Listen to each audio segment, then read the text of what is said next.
بسم الله الرحمن الرحيم الحمد لله رب العالمين والصلاة والسلام على أشرف الأنبياء والمرسلين أما بعد وعنه قال قال رسول الله صلى الله عليه وسلم ما من مكلوم يكلم في سبيل الله إلا جاء يوم القيامة وكلمه يدمي اللون لون دم والريح ريح مسك متفق عليه. کتاب ریاض صالحین 240 نمبر باب شروع باب مبارک دی کې چې وجوبیت د جهاد او داغه فضیلت دا بیانېدو. په دې باب کې ولسم نمبر حدیث ته لکه څنګه چې مخکې روایت د ابو هريره دا روایت هم د ابو هريره رضی الله عنه روایت ته دا وی چې رسول الله صلی الله علیه وسلم فرمایلی دي ما من مکلوم یکلم فی سبیل الله نشته دی هیڅ یو کس چې هغه زخمی کړی شوی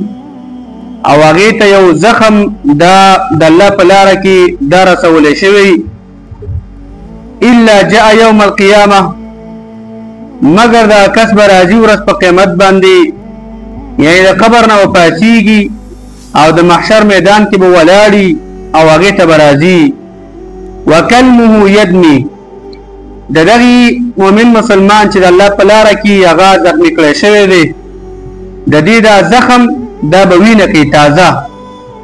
وینه به کوي اللون لون دم وینه به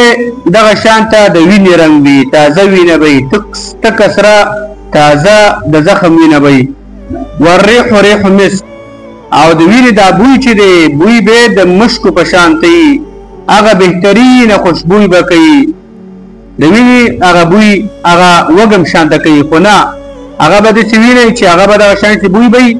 چې هغه به د مشکو په شانته به ښایسته او مزیدار بوی به کوي. دې روایت کې دغه شانته هغه فضیلت هغه د شهادت بیان شو د الله په لاره کې څوک زخمی شي شهید کړی شي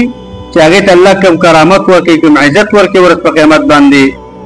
تابر روایت عن معاذ رضی الله عنه عن النبي صلى الله عليه وسلم قال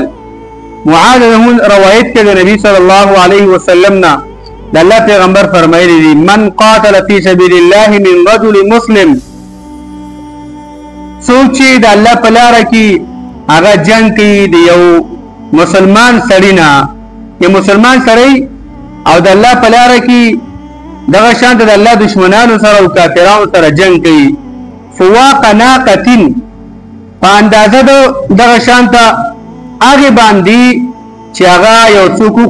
لشي او دغه شانته د اوښې هغه تی رانیولی او هغه لشي او دوباره بیا دې تی ته لاس اچوي او هغه راشي یعنې په مابین د دوو هغې حلبتینو کې دغه شانته هغه سړی لشل کوي یو لشل او په مابین د بل لشلو کې چې څومره هغه لږه اندازه ده هغه کم مقدار دی نه مراد دی چې دغه عمره لږه اندازه هغه څوک د الله په لاره کې جهاد کې څومره کم مقدار دی دا دومره اندازه کې یو مجاهد یو سړی مؤمن مسلمان د الله په لاره کې جهاد وکړي وجبت له الجنه د الله پیغمبر فرمایي د دغه مجاهد دپاره د دغه مؤمن مسلمان دپاره جنت بالکل دا واجب شي جنت لازم شي حتمي شو دغه سړي دپاره جنت. ومن جرح جرحا فی سبیل الله او څوک چې زخمي کړی شو هغه په زخمی کېدلو سره د الله په لاره کې او نقبه نکبتن او یا یو دغه شانته یو تکلیف ورسولی شو هغې ته په تکلیف رسېدلو سره د الله په لاره کې یو حادثه یو واقعي سره مخ شو یو تکلیف سره مخ شو د الله په لاره کې فانها تجیء یوم القیامه د الله پیغمبر فرمایي یقینا دغه مؤمن مسلمان به راځي ورځ په قیامت باندې که هغه ذریعه یقینا دغه زخم چې کوم ته میلاو شوی دی دغه تکلیف چې کوم رسولی شوی دی د انها کې ضمیر دغه تکلیف ته راجع دی دغه زخم ته راجع دی نو دا به راځي ورځ په قیامت باندې داسې حالت کې به دا زخم وي که اغزر ما کانت په شان د هغه غټ زخم په شان د هغې غټ زخم چې د هغې نه هغه وینه په پرېښه کې روانه وي او ډېره وینه کې روانه په داسې حالت کې به دغه زخم چې یو مجاهد ته رسېدلی دی یو مؤمن مسلمان ته رسېدلی دی یو سړي ته رسېدلی دی په داسې حالت کې به دا زخم به د ډېر غټ زخم په شان ته هغه چې هغه څومره غټ زخم وي او هغه تازه وینه د هغې نه په پرېښه تر روانه وي او په ډیروالي سره روان دغه شان ته به دغه مجاهد هغه زخمي او دغه شان ته مؤمن مسلمان هغه زخم وي لونها الزعفران دغه ویني دغه زخم د کوم وینه ده او دغه رنگ به د زعفرانو په شان ته بهترین هغه رنگ به وريحها كالمسكي او دغه بوی به په شان د مسک وي هغه د مسکو د عنبر بوی به کې مزیدار بوی به کې دا ټول روایتونه په دې باندې دلیل دي چې ګوره جهاد او د الله په لاره کې شهادت د الله په لاره کې زخم رسیدل